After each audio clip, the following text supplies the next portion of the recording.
भारत का संविधान सभी देशवासियों को विचार अभिव्यक्ति,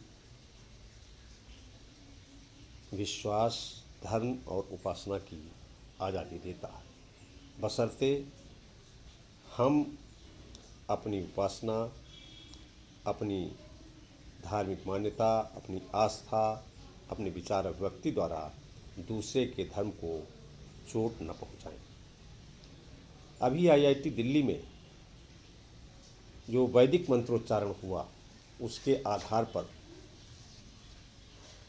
कोई कह सकता है कि भला वैदिक मंत्रोच्चारण से किसी भी व्यक्ति को क्या नुकसान हो सकता है। लेकिन जब एक व्यक्ति ये कहेगा कि वैदिक मंत्रोच्चारण से किसी दूसरे धर्मावलंबी को कोई नुकसान नहीं है, तो वहीं एक बौद्ध कहेगा कि हमारा धम्मपद तो पूरी तरह मानवीय है, मानव मूल्यों की बात करता है, उसके सूत्रों से क्या नुकसान है। मुसलमान कहेगा कि कुरान शरीफ की आयतों से क्या नुकसान है।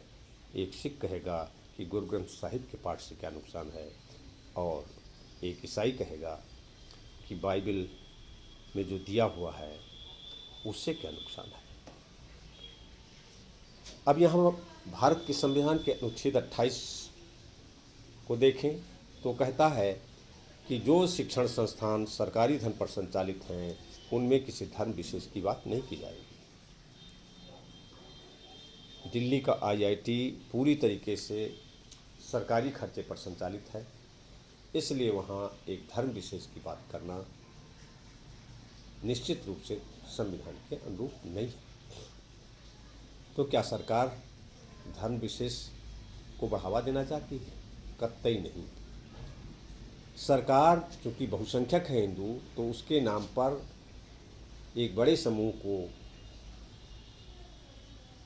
बरगला करके, गुमराह करके और अपना राजनीतिक एजेंडा सिद्ध करती है। ये सरकार हमेशा चुनावी मोड में रहती है।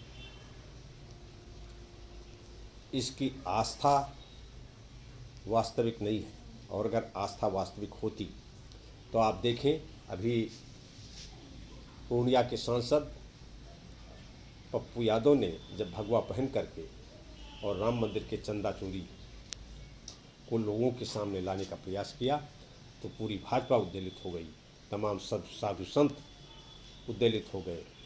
लेकिन वहीं जब गणेश जी को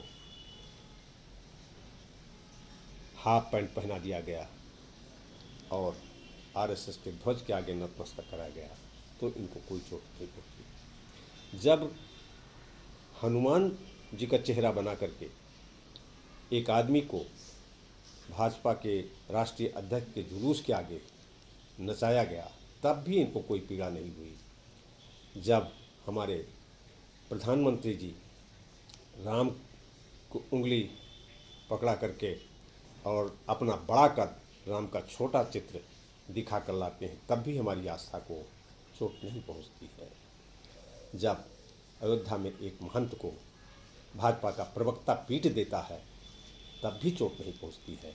लेकिन जब कोई दूसरा पप्पू यादव इस पे सवाल उठाते हैं, तो उनकी आस्था को चोट पहुंच गई। इनकी आस्था वास्तविक नहीं है, हिंदू धर्म के प्रति आस्था नहीं है, बल्कि ये हिंदू धर्म को अपनी व्यक्तिगत जागीर मानते हैं। हिंदू धर्म किसी की व्यक्तिगत जागीर नहीं है। बहुत सारे लोगों के आस्था की बात है, लेकिन आस्था तक रहे, भारतीय संविधान के दायरे में रहे। हमारा संविधान जैसा चाहता है कि पंथ निरपेक्षता रहे, धर्म निरपेक्षता रहे, सब लोग आपस में भाईचारा करते रहे, तो उस भाईचारा को ये तोड़ना चाहती है।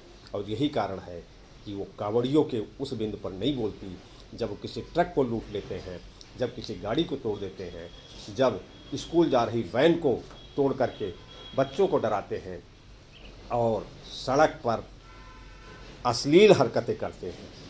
हमारे मुख्यमंत्री जी बयान देते हैं, हमारे यहाँ सड़क पर नमाज नहीं पढ़ी जाएगी। 1 घंटा, आधा घंटा, इससे ज़्यादा नमाज में समय नहीं लगता, उसके लिए उनको दिक्कत होती है। लेकिन जब स्कूल बंद कर दिए जाते हैं हफ्तों, तब उनको दिक्कत नहीं होती।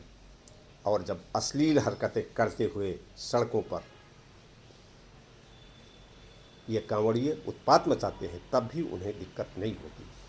वास्तव में सरकार शिक्षा को ध्वस्त करना चाहती है, स्कूल बंद कर रही है और इस देश को जाहिल बनाना चाहती है ताकि समाज इनके बातों में ही गुमराह रहे, वो शिक्षा की ओर न जाए, प्रगति की ओर न जाए, बल्कि इनके 5 किलो 10 किलो रेवड़ी पर ही जुटा रहे और इनके द्वारा चलाए गए ऐसे कार्यक्रमों में उलझा रहे।